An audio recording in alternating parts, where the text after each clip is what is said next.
Hey, how you doing today? So, I wanted to make this video um, to discuss what's going on in the card market.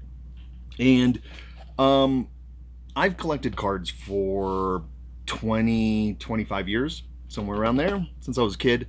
I mean, I had like a huge pile when I was a little kid, and then typical, I like priced them all out with my little Beckett price guide and put them for sale at my uncle's garage sale and sold this one for 25 cents and this one for 15 cents and this one for $1.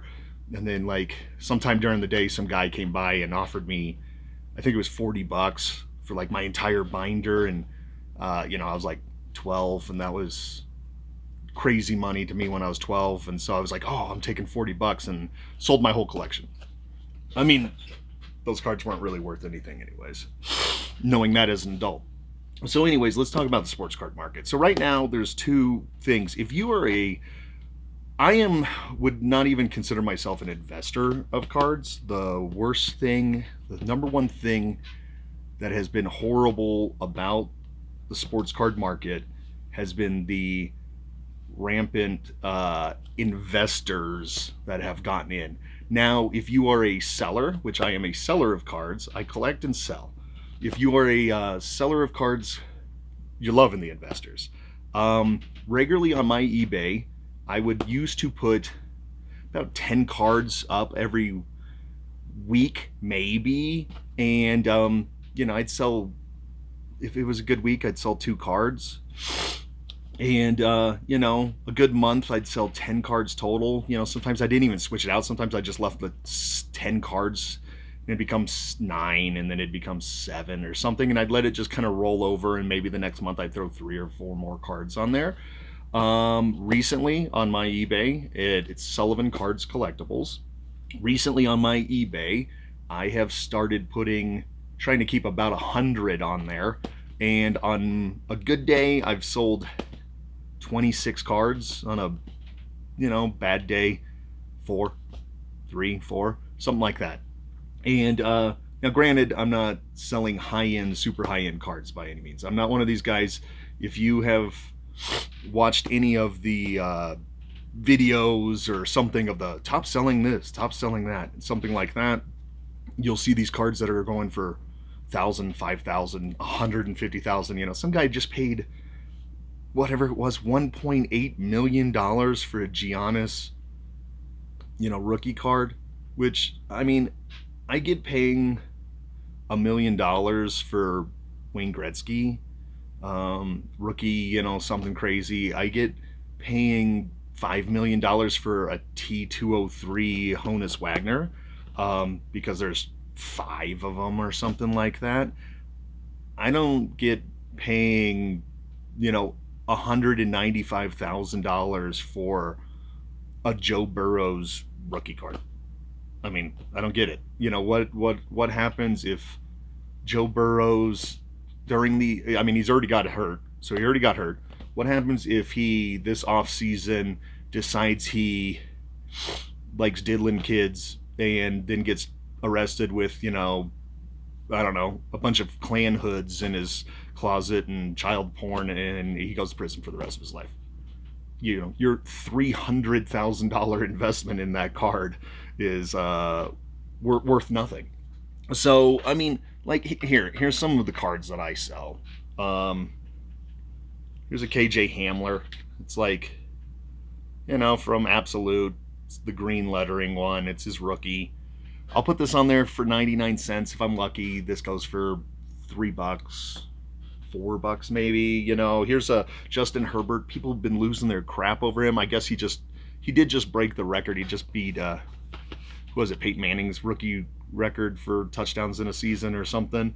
So this card right here, his introduction silver card. I'll probably start this one bidding at 5, and I might get $10 for it. Here's a Zach Moss. It looks really cool. Um, I don't even think he really played this year, but he's with Buffalo. I have a couple of his cards, so maybe I'll luck out and he'll get it. Chase Young, he's a great defensive player, but unfortunately, defensive players, and he's on a horrible team too. He's on the, it still shows the Redskins, so that's kind of cool. But the Washington football team, you know, Clyde Edwards-Helaire. He's a great player. So, Kansas City guy. It's probably doing the reverse image thing in my camera too, so everything's probably looking weird for you. But anyways, because I'm doing so I can see myself. But anyways, those are cards I'm going to list or save. I'll probably save the Edward Solaire. But anyways, a lot of the time what I do with my eBays, I just put them at 99 cents. Or maybe if it's like that Edward Solaire, where I kind of want to keep it, since I am a collector, I'll start its bidding at like $10.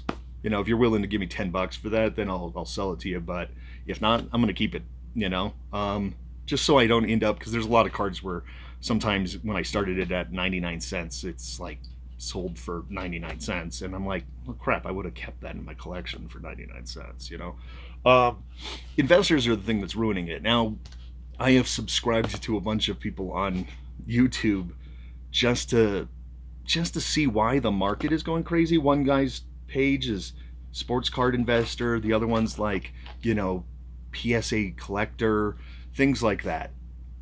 The PSA collector guy, he constantly is just showing like these videos of like, oh, the top selling cards. This one sold for $195,000 and this one sold for $95,000. Stuff. And because of that, it's just made the market go crazy, because everybody thinks that you're going to pull. First off, to get a PSA 10, the difference. Let's talk about PSA. First off, there's 3 grading companies. Okay, PSA is not the end all be all. It doesn't have to be PSA. It also doesn't have to be PSA 10. I watched this other guy's videos where he's like, I only collect PSA 10s. He's like, PSA 9s are basically trash. I'll pick them up every now and then. And if I think I can flip them for a good investment, but I'll only buy that. Okay, first off, the difference between, I don't know, these 2 cards, right? The difference between if this one was a PSA 10 and this one was a PSA 9, you with your naked eye probably are not going to be able to tell the difference. Okay, let me tell you that right now. I know PSA 10 is gem mint, everything's perfect on the card. There's nothing wrong with it. But the funny thing is to be a PSA 9, it's not like it's an obvious flaw. Like, you'll sit there with they sit there with this magnifying glass, right? They'll sit there with their magnifying glass that's all lit up, and they look over every single thing, and it's like, oops, there's a little kind of divot ding right here, kind of in the corner. Oh, it's a 9. Sorry, that, right? It's like microscopic, literally. Or they'll look at it and go, well, that corner, it kind of has a little bit of a curve to it. I mean, it's not exactly a perfect, completely sharp. It's kind of curved a little bit, so it's a 9. Sorry, that one corner made it a 9. And so don't discount PSA 7s, 8s, 9s, things like that. Like,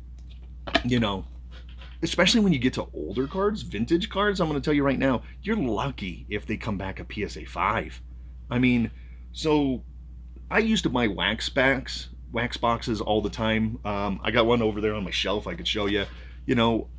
I'd pick them up, 2000 upper deck, whatever, something hockey for $12, and those would be my fun things I'd open, and you might pull out 2000 year would be like Mike Modano's rookie year or something. And you're like, hey, I got 3 Mike Modano rookies and a Matt Sundin or something or whatever. The problem is those boxes now are like $50. People are paying for them and stuff because, of course, they've shown videos where if you pull a Mike Modano PSA 10 card out of that, people are paying $150. Well, I've pulled cards out of there. I guarantee you most of them are going to come back as 7, 8, 9, somewhere in there. Just because you ripped a brand new pack and you had white gloves on and you didn't breathe on it when you took it out of the thing, and you made sure that when you put it in there, you didn't do the whole. I mean, I listened to one guy that was telling me like, oh my gosh, just by tapping it in, pushing it in with your finger, you just made it a 9.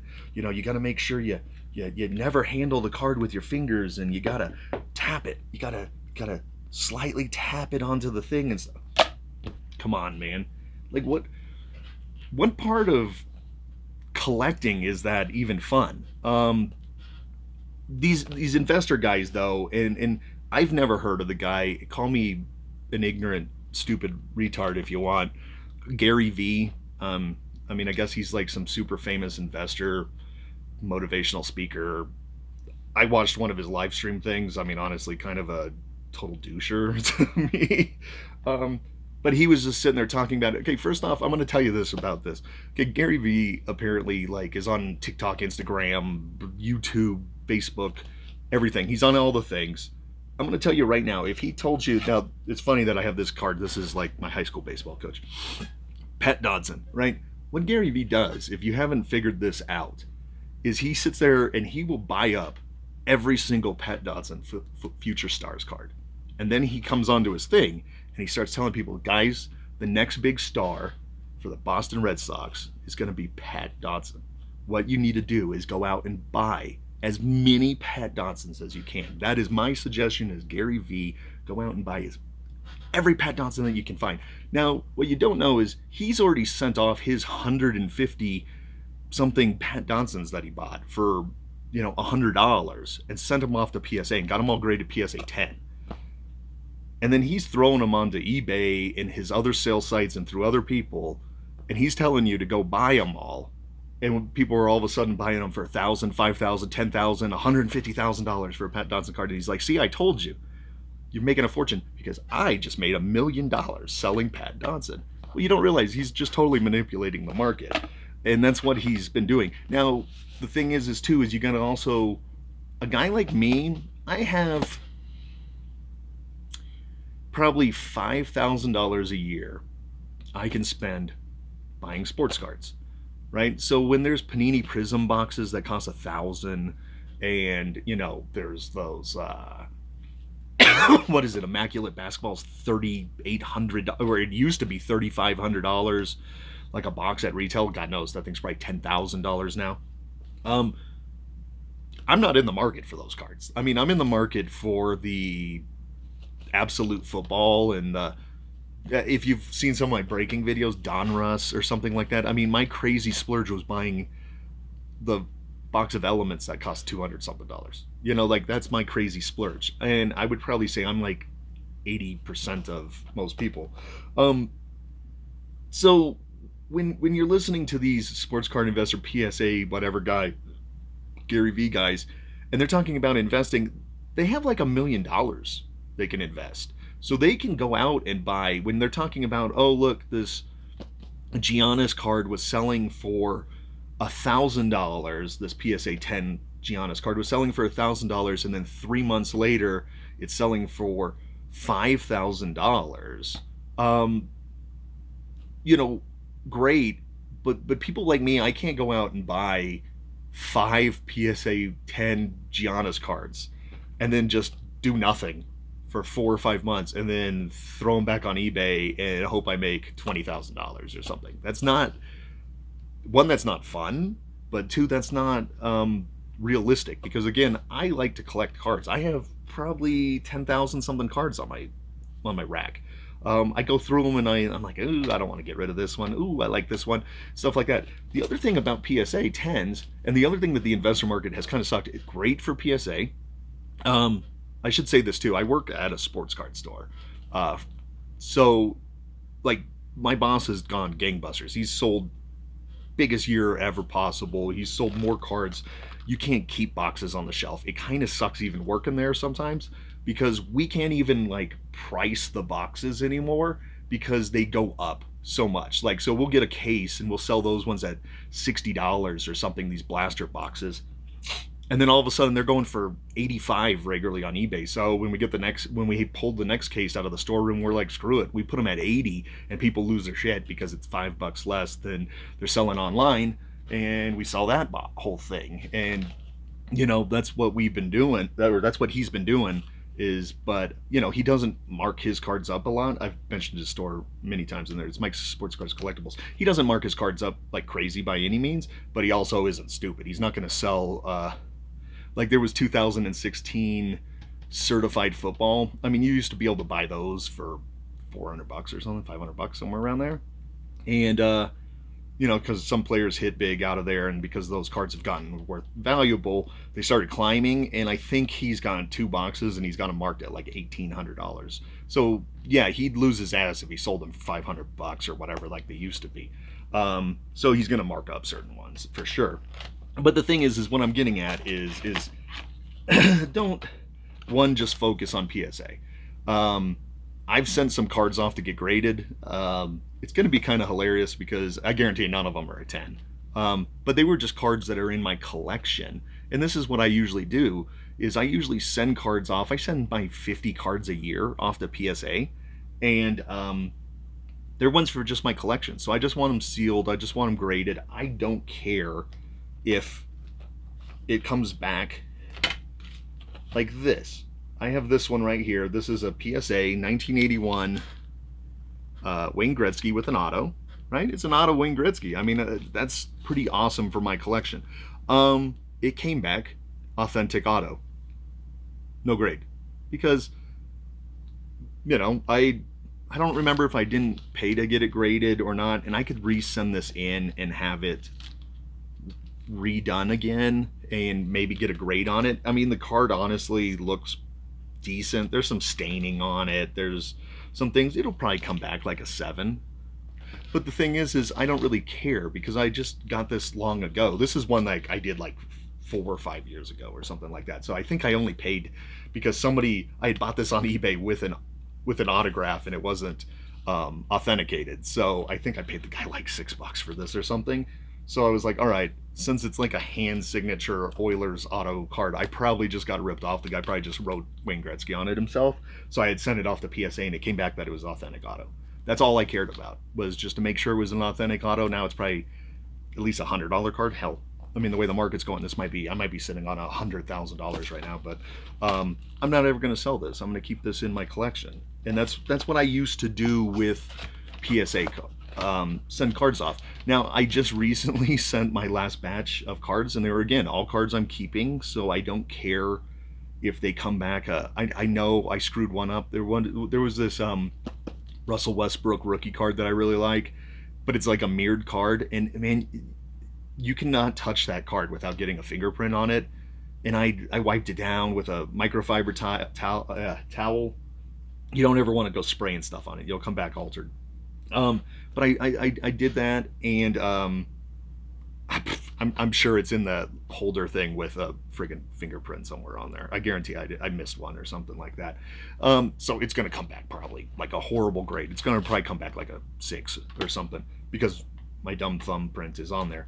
But anyways, what I'm saying is, like, I don't care because I'm keeping that card. I like Russell Westbrook. I always thought he was a cool player, so I wanted to keep him in my collection. So, but the problem is turnaround on PSA for the standard price is $15 a card. It used to be 45 days. Maybe if it was like going a little longer, it'd go 60 days and maybe you'd get it back in 2 months. I just sent this batch off. They're saying it's 6 to 8 months. Like, quit sending. I went on eBay. I'm on eBay all the time. Like I said, I sell on eBay, Sullivan Cards Collectibles. There's people that are just selling Panini Prism, Carmelo Anthony, whatever, LeBron James. I mean, it's his 2020 base card. That card's worth $2-3 by itself. Like, we used to throw those in our $2 rack all the time.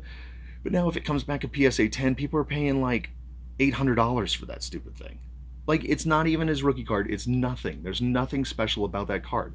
And it's just because of all these investors, like, I know who LeBron James is. I'm going to go pay this money for it. And that's it. That's what they're doing.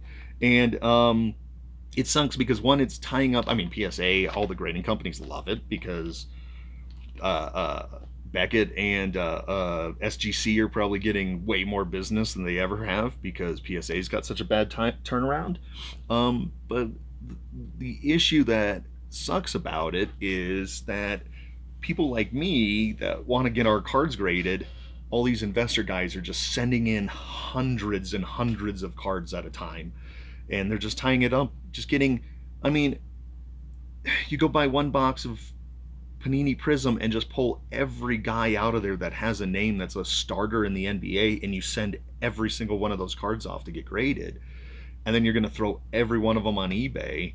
You're just making the market crazy. And more power to these people if they're making tons of money. But I'm old. I'm in my 40s. So most people don't remember, especially you younger guys that might be somehow stumbling upon this video, the whole card market crashed in the late 80s, early 90s because card companies made like 9 million cards. Like if you look up rookie cards, look up like a Roberto Clemente rookie card. There's one Roberto Clemente card, rookie card. You look up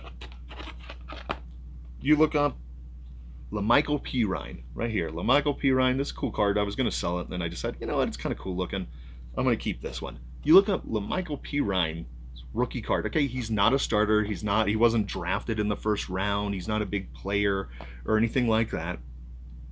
Who knows? Maybe one day he ends up being a decent running back. You look up LaMichael Pirine rookie card. I bet he's got 65 rookie cards. I bet he does. I bet he's got, in 100 different variations. This one's an on-card auto with a...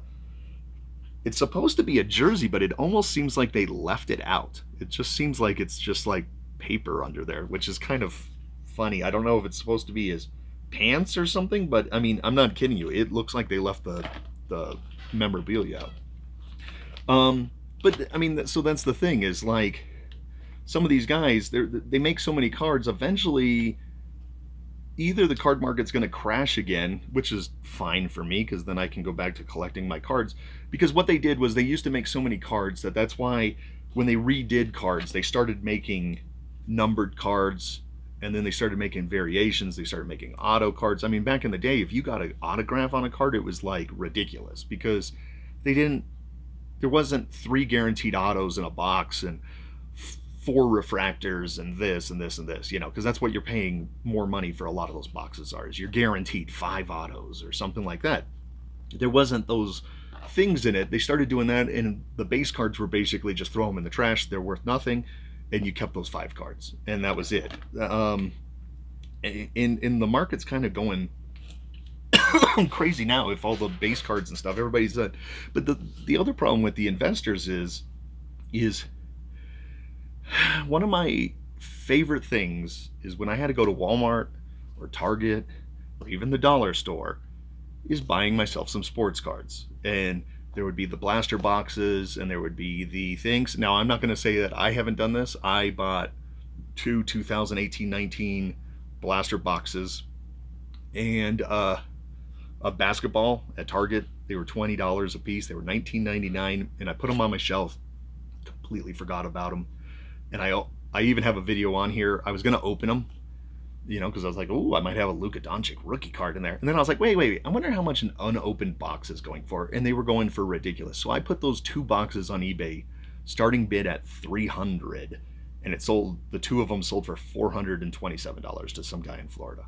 If you're the guy in Florida, thank you for paying me that. So I just made 10 times my profit for forgetting that I bought these things. But the problem is now because of stuff like that, whenever I go to Walmart, whenever I go to Target, if I'm lucky, I'll find luckily I collect hockey, so I got a couple tins of the Upper Deck tins, because sometimes people will leave hockey stuff, but you can't get football cards. You definitely can't get basketball cards. You can't get anything. I was at the Dollar Tree one day, and I don't know if you know this, but Dollar Tree would sell little packs of cards for $1, of course. And there's like 4 of them in it, and they were kind of janky little cards. They were like Score or Hoops basketball, and their variation would be like it has a red border or it has a yellow border, but they weren't anything special. They're for little kids. I mean, they're for little kids who want to buy 2 packs of cards, and it costs them $2.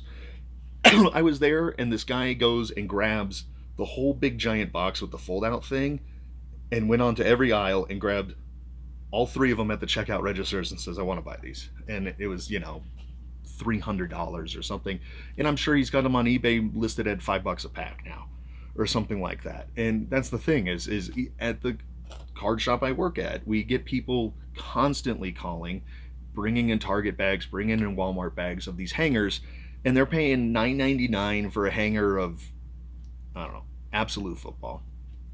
And my boss will resell them. He'll buy them and resell them, but like it's like we'll give you $11.99 for it, and then we might sell it for $14.99 or something like that, and people will buy them because now we're the only place that has them. Because this guy has gone out and bought the 10 that were hanging, he sold them, he made himself $20 profit, and we bought them, and now we're gonna make $30 profit.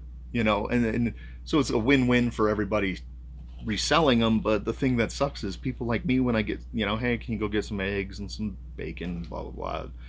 All right, I'll go hit the. I would always go to the Target or the Walmart. All right, let me go do that, and I'd buy myself that couple packs of cards, and I'd open them when I got home, and hey, it made my little trip worthwhile. Problem is, you can't go that, and I would hate to live in a place. Luckily, I want to work at a shop, and two, the shop's not far from where I live, so luckily I can still buy my cards. But I couldn't picture if I lived where I used to live, which was Grove, Oklahoma, long ago, because there's no sports card store. There's nothing. So the Walmart in town is the only place to buy it. And I guarantee you, some guy in Grove, Oklahoma goes in there on, asks the stalkers, when does the Panini football cards get put on the shelf? And they're like, Tuesday at 7 a.m. And I'm sure that guy's there at Tuesday at 7 a.m. and buys the entire thing and then throws them on eBay or something.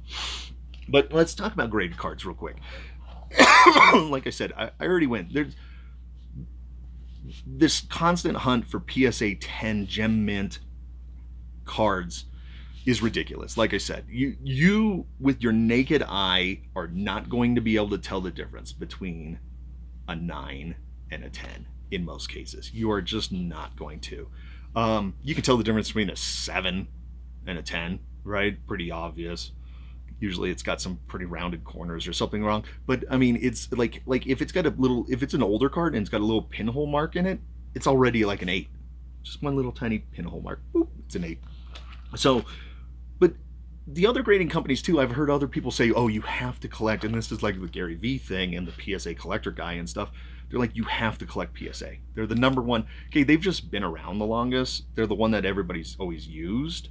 PSA, Beckett, and SGC, there's nothing wrong with them. There's nothing wrong. Don't go comparing.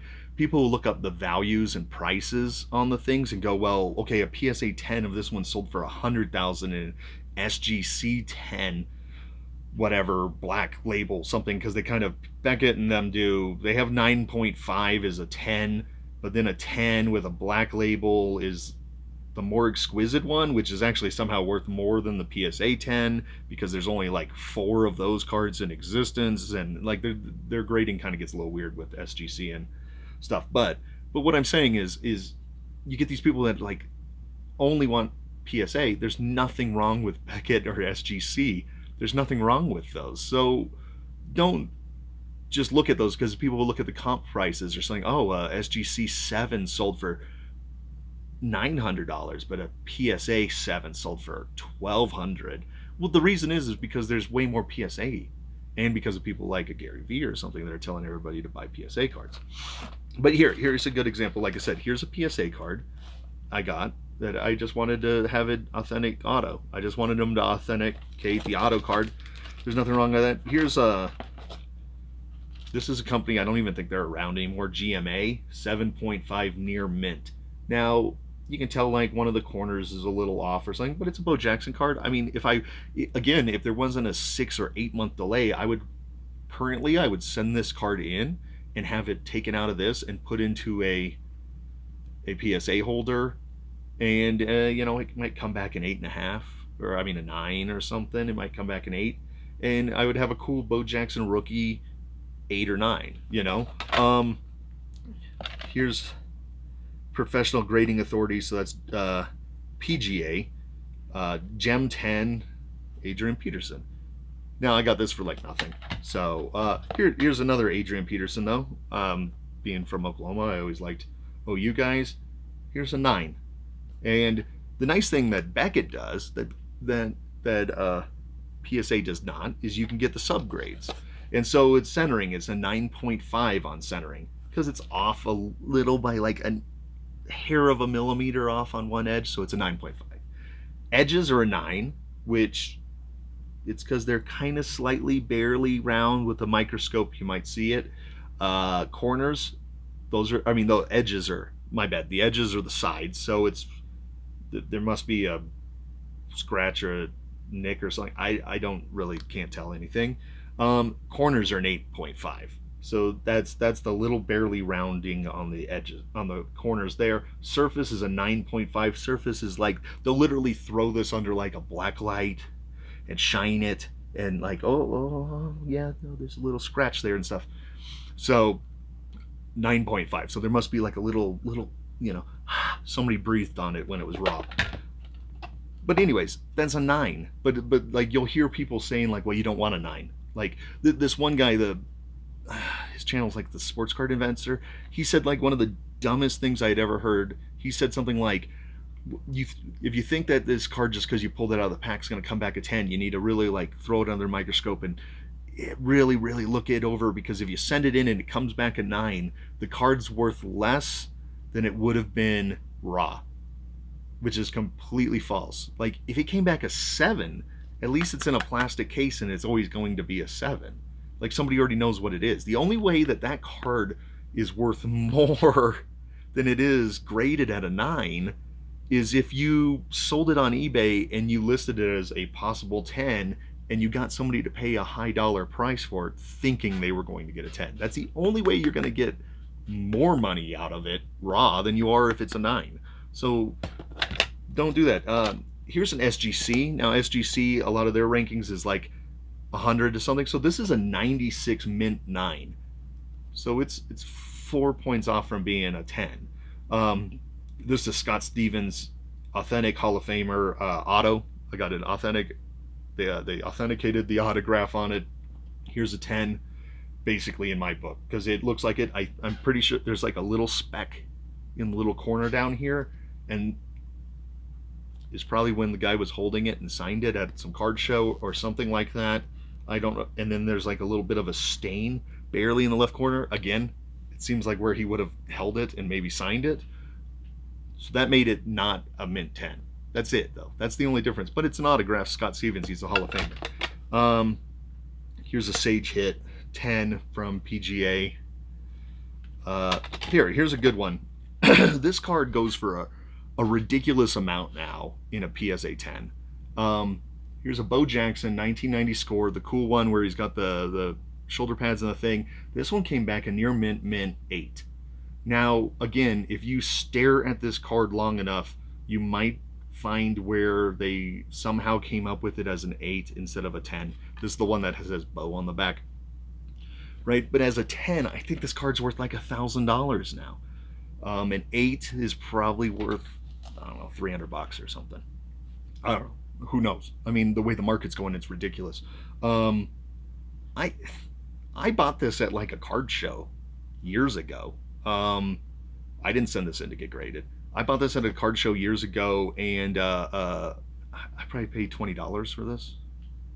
You know, the guy he took in his $1 card or $2 card, sent it in, came back an 8. Oh, that kind of sucks. I was hoping to be a 9 or a 10 or something, and he made $3 profit or something after. I mean, he probably broke even, you know, by the time he got it graded. I'm a huge Theo Fleury guy. I'm a Calgary Flames guy. Here's a near mint 7. I mean, it's an old card, so a 7. That's fine. HGAcard.com. No idea who that grading company is, but here's a authentic autograph of Theo. Pretty sweet card. You know, here's another Beckett, for instance, of a Theo rookie. And I mean, I wish the tag was like in there straight. It kind of is all janky. I didn't send this one off. I bought this one at a card show for nothing, but it's a 9. I probably paid like $30 for this. You know, Theo Fleury. Here's a PSA. So here's a PSA, and this again is one that I sent off because it had an auto on it, and they authenticated the auto, but they didn't grade the card. I didn't pay for the grading. I just wanted to authenticate the auto. So, you know, but the thing is the way the market's going is people want this to be a 10 all of a sudden. You know, then all of a sudden this card's worth $3,000 or something. But oh, he only got it authenticated in the auto. I'll give him $100 for it or something like that. Now again, it's Theo Fleury. I'd never sell that. But you know, I mean, I used to send dumb cards to PSA. Here's a great example of a dumb card that I sent. Two of them. They both came back excellent mint, number 6. They were out of those fun packs. It's the sharpshooting robot from the black hole, and it's the sticker cards, right? Here's another one, blasting the enemy. You know, from the Disney movie The Black Hole. I used to love that movie. I bought like one of these goofy packs, you know, for like 50 cents somewhere or something, and I was like, oh, I love those. I always loved the robot. I kind of probably gonna get a tattoo of them, and and I went and got them graded, you know, because I could send them off and it cost me $30 to get them graded, and they're in a cool plastic thing, and I got them forever, and you know, I got it back in like a month or two. But now I would never do that because now it's going to be like 2021 in June before I'm going to get it back. So what's the point? Um, Here we go. Here's a gem mint. I bought this at a card show. I paid $40 for it. Um, Again, it's Martin Brodeur. I collect him. But this came back Gem Mint 10, Martin Brodeur. I bet if I pulled up eBay right now and looked up what a Gem Mint 10 Martin Brodeur rookie card goes for, this card might go for like $3,000 or $10,000 or something like that. At that, I don't know. I paid $40 for it long ago. But that's the thing, is you can't find this card now for $40 in a Gem Mint 10. You can't find it, like already graded too. So somebody paid $15 to send this off and have it graded, and then waited and got it back to 2 months. So, you know, I paid the guy $25 extra, and it's because this card was maybe worth $3, $5 raw. So he made $10 profit. Back in the day, that was great. And great even better if you pull open the old pack and you got somehow pulled a Gem Mint 10, and now you're getting $5,000 for it. Great. But the problem is this box of cards probably would have cost me $12 back in the. I keep on saying back in the day. I mean, like 18 months ago would have cost me $12, and this box of cards is probably like $40 now or something. Here's a PSA, or here's a PSA 9. Toys R Us rookie Bo Jackson.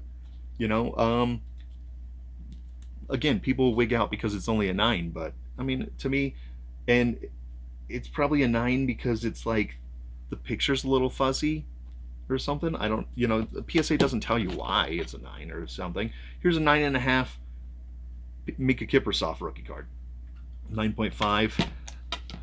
I got another Adrian Peterson Gem Mint 10. You know, here's another one of my favorite players, Cujo. I got a Cujo. I think this is his rookie year. No, this is his second year card, so it's not even a rookie. I don't know why I sent this in. I think I just sent it in because it was Cujo, and I sent it into Beckett because Beckett had like a turnaround time of like 2 weeks or something back in the day, and it was like $10-15 again, $12 maybe or something to get them graded. So I'd send in cards like this because I liked Cujo, and I was like, I wanted to see what it. I didn't even care what the grade was. I just wanted it plastic so I could keep it in a case for my collection. And here's another GMA. I can't. I think I picked this up at a card show or at a shop because I never sent anything ever to GMA. SGC's like a newer one, so I've only sent things into them in the last couple years. I always did Beckett because if I didn't think it was going to be a super special card and it was just one I was keeping in my collection, I sent them off to Beckett.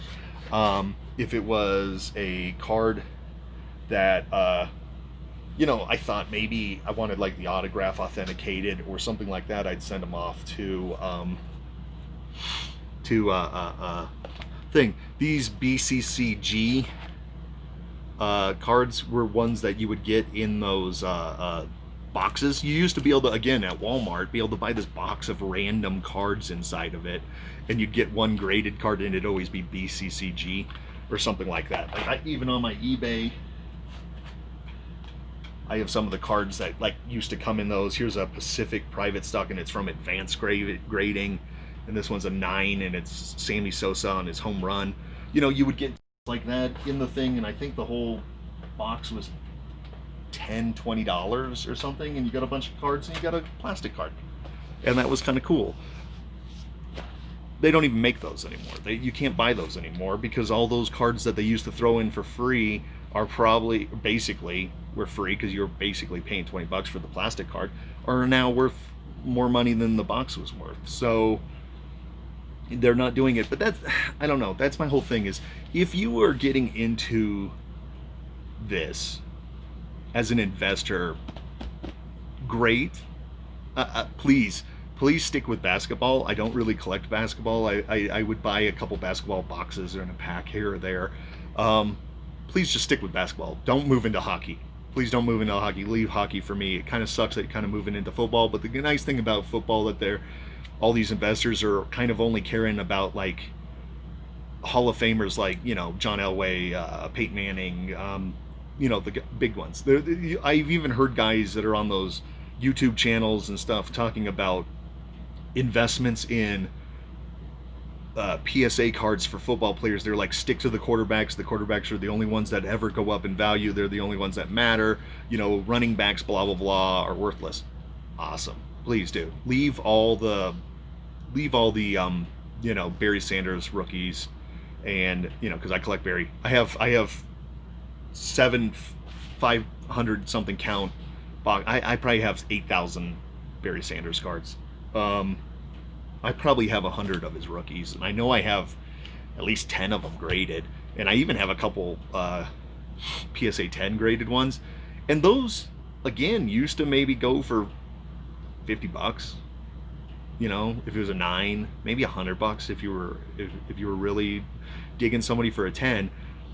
I looked the other day, and my Barry Sanders 10 is worth sold recently for $980.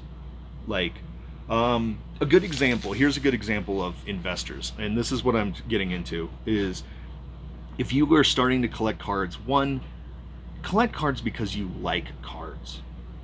Okay? You are never going to make your money back buying boxes and ripping open packs. You need to be able to have an enjoyment out of actually opening those packs and looking at the cards and keeping some for your collection. The way I always looked at it is, if I bought a box and I paid $300 and I could pull out a couple cards that I was going to sell on my eBay, and I made $70 or something off of those couple cards, and I got 10 cards for my collection, and the rest of them just went into a shoebox or whatever, I now just paid $230 for that box. So I paid $23 a card for the cards in my collection, and I got some money back out of those ones that I made $70 on. That was the way it would go. You're never going to buy, if you could buy a $1,000 box of Panini Prism and make $10,000 every time, I would just get a mortgage on my house, go into my friend's card shop and say, order me 10 cases of whatever you can of Panini Prism and I'll buy them all from you. And then I would become a millionaire in 6 months, So you're not going to make your money that way. You're not going to. You can also luck out, and a lot of people have been doing this, just buying boxes and sticking them on the shelves and then holding on to them. And just like those 2016, 17, 2017 was 16 was Russell Wilson's rookie year, and 17 was Patrick Mahomes' rookie year, something like that. Those boxes of cards are now ridiculous price because of those. And so people that held on to them and never opened them are now selling those for 5 times more, because they're selling them to investors as, hey, there might be a Russell Wilson in here, or there might be a, something, Patrick Mahomes in here. And so that's what's going on those. And that's where something that also sucks for me is, at my friend's card shop, I couldn't afford a lot of the brand new things. Maybe, again, like Donruss Football or Score or something like that. But he would always have all these blowout prices on old product. So you could buy 2015 Crown Royals for $49 a box or something, and he'd have a whole giant case of them, and I'd be like, let me get 3 of those, and one of those of 1997 Optic Football or some crazy thing like that, right, for $100 or something like that. I would pick up these older boxes because I could get more bang for my buck, because again, I'm a collector and I enjoy opening them and seeing the cards and things like that. But now with these investors, they've bought all those up, and now they're just holding on to them. They got them sitting on a shelf, and Patrick Mahomes wins 10 more Super Bowls, and now all of a sudden those boxes might be worth $50,000 each or something. And that kind of seems to be the route that people are going. I mean, people are looking at it as Don't even get me started with Pokemon. I don't collect Pokemon. I don't understand it. I am an adult. I am not a man child. So when guys my age are calling and they're wondering if the extreme voltage something trainer pack moon and stars something just came out, and then they're running in there with like $1,000 and they're buying the boxes up, because I'm like, it, I used to buy Magic the Gathering cards, and it's because I would play Magic the Gathering. So unlike sports cards, that was a whole different thing, because you could actually, if you pulled those good cards, you could use them to play with, not to just put them in a thing and stick them on a shelf and then hope that they're worth more money. I get why Pokemon Series 1 boxes are going for $300,000. It's because everybody opened them and played with them. But Pokemon makes 900 different kinds of boxes now and 900 different kinds of cards. Same with Magic and stuff. Same with Yu-Gi-Oh! And the rest of those. If you don't play those, stay out of the thing. Don't just, you're ruining it for the people that actually play. And that's what I'm getting with cards, is you're ruining it for the people who actually collect cards. And if you turn it into just an investment property and just an investment item only, then you're ruining it for everybody else. You're making it to where kids can't buy packs. You're making it to where people like me can't buy boxes, and I can't build my collection. All I can do now is buy singles. Every now and then I can save up and buy that $200 box or something, and now I have videos where I've popped tons and tons of boxes. Some of them I did order when they were like cheaper and they were on sale through other companies, or I bought them at the shop when they were on sale before everything went crazy. Some of them were, I've been through the process of, I would say I've been through the process of cleaning up my basement. My wife has done probably 90% of the work, but I've been through the process of cleaning up the basement down here, and that's where I started popping a bunch of my boxes, especially once I saw that my eBay started picking up. I started, well, I might as well get cards out of these, and started putting them on my eBay. And so, but you're making it to where this, like, I just watched a video of a guy, and he's talking about how LaMelo Ball is what he pictures as the next big guy in the NBA, LaMelo Ball. And he's like, so I've been buying up, and he's got his like little box, and he's showing his cards.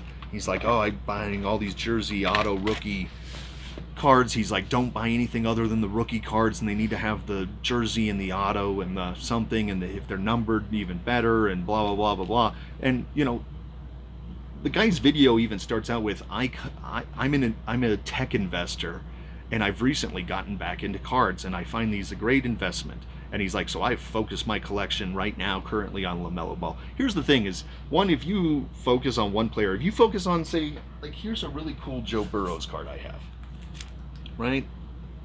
And this is for sale on my eBay, by the way, for like $250. Now, the thing is Joe Burrows could become the next Peyton Manning, and if you gave me $250 for that card, it might be worth $10,000. The thing is, though, is, again, Joe Burrows could, go out and rob a bunch of liquor stores and then become a terrorist and move to Iran, and that card's worth nothing. I mean, unlike companies and stuff, these are actual players. And always also remember, I mean, I get it, I'm an adult and stuff. These are pictures of guys on a piece of cardboard. Now, I like watching him on the TV, and I like having his picture on a piece of cardboard, but don't look at them as, like, investment properties or something. I mean, this video's gone way too long, and I've been going on a rant, but this has just been driving me crazy over the last couple months. Like I said, I've just sent in a whole bunch of cards, and this is the first time that I sent in, like, 50 cards to PSA, 50 cards to Beckett, and 50 cards to SGC, because I know I'm not going to get those cards back for months and months and months. So it's the only way that I can now get my cards even graded, is just to kind of dig through, find all the ones that I want graded, and out of that 150, I probably plan on selling 40 of them or something to try to pay for the cost on the other 100. That's, in the wait time too. That's the only thing that I can do now. But like I said, luckily the investors have just been concentrating on basketball, so they've made basketball unbuyable for us regular people, which is fine because I don't really collect basketball. I used to collect vintage basketball. I'd buy those old wax packs of vintage basketball all day, but now people have been going on and on. If you get a PSA 10 John Stockton, it's worth $3,000 or some crazy thing. And it's like that was like a $2 card, raw. So, again, you can't even buy those. So, there goes my fun of finding basketball players I used to like as a kid. But anyways, I mean, like I said, it's done good. I've sold almost $4,000 worth of cards in the last couple months. So, and again, most of my cards are selling for, high end 250, low end 99 cents. So a bunch of piles of my cards have been selling. But I do have like a batch of a bunch of PSA cards that I'm supposed to be getting soon. And I mean, like, one was this whole big foil set. I don't really do a lot of basketball or baseball, but I collected this whole foil set. I can't remember what the set was. It was like 9 cards, so I sent those off to get graded, just because I thought it would be cool to have the whole foil set graded. Now I might sell it because that whole foil set might be worth $5,000 or something. So it's kind of making me change my ideas about my collection. But it's also making me go pull my hair out. And I don't have enough hair to pull out, by the way. I mean, I'm going bald here in the front. But yeah, I don't know. If you're one of these people and you somehow stumbled upon my video and you've sat through the whole 50 minutes that this thing's running at this point, here's the thing. Don't watch those Gary V's and the guys in the suit and ties and these guys that are like, I mean, if they drive a Tesla and they live in Malibu and they're telling you about how to invest in cards and what you should be buying, that guy's got 500 grand or something to invest. If you're me and you live in the suburbs in a house that's, well, my house is actually worth decent, but it's just because of where I live in Colorado. But you live in a $250,000 house and you have a mortgage, and you have $3,000 that your wife will let you spend on football cards. You're a collector and seller like me. You're not an investor. I mean, you might luck out and pull that Joe Burrows out of a thing and be able to get $500 for it, and that should be like a big score. You just made $500 and you paid for the, your next 2 or 3 boxes. That's supposed to be what it's for you. And hold tight. Eventually these investors either will keep on making their money or it's going to crash, and it'll just go back to the collectors, because again, collectors are the ones that kept the thing going forever. Some of these people that are wasting all their money, again, you spend 50 grand on LaMelo balls and then he blows out his knee, Sean Livingston style. Remember Sean Livingston in the NBA? He was like gonna be a really good player, and then he had that horrendous do not YouTube Sean Livingston knee injury. It is disgusting. I mean, his knee bends like the entire direction stuff. I mean, he ended up, good for him, playing in the NBA for a couple more years after that horrible knee injury, but he never was the player again. So if you were, or if Greg Oden, think of it as Greg Oden. Remember that guy? He was supposed to be the next big thing. He was the number 1 pick, and then he got injured, could never stay healthy, and then I think he ended up getting a championship ring with the Heat, like as a backup center or something. But I mean, the guy barely played after that. I mean, he was a nobody. And so if you spent 50 grand, those type of guys that spend 50 grand on like a Greg Oden collection set, and they don't even like Greg Oden, they don't care, they just think he's going to be the next big star and they're going to make tons of money. Those people that spend that money are going to be out of the thing, which is good. There was a tracking thing that I was watching where they were tracking like the values of cards, and there was a Joe Messi card that graded at PSA 10 would sell for $40, and then it went to 100, and then it went to 1,000, and then it went to $4,000. Now, what happened was, because it went from 100 to 1,000, everybody sent their cards into PSA. So then once they hit 4,000, even more people sent their cards into PSA. And you might not be aware of this. You can go to PSA, all of the grading sites, go to the pop report, and you can look up your card and see how many of those have gotten graded. That Joe Messi card, there was something like 18,000 of those cards being graded. So once they hit 4, and there was now 18,000 of them in with PSA. Of course, a bunch of those hit the market. The card went from 4 back to 1,000, back to 400, and I think it's trading at $200. And that was, and I'm not even kidding, that's in like a 3-month period. So if you had those cards for $40 in your collection and you were able to sell them for 1,000, or even somehow you held on to it long enough that you sold it for 4,000, good for you.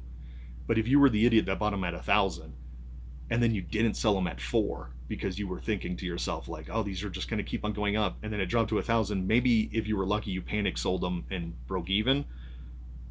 But once they drop down to 400 or something, you lost your ass. And there's going to be people that lose their ass on these chasing things. One of the newest things is go on, I'll tell you right now, go on eBay right now and just type in Prism Basketball PSA 10. People have been grading every common card possible of every name player, and it's because those are selling for $150, $200 and stuff. Those cards are going to go away.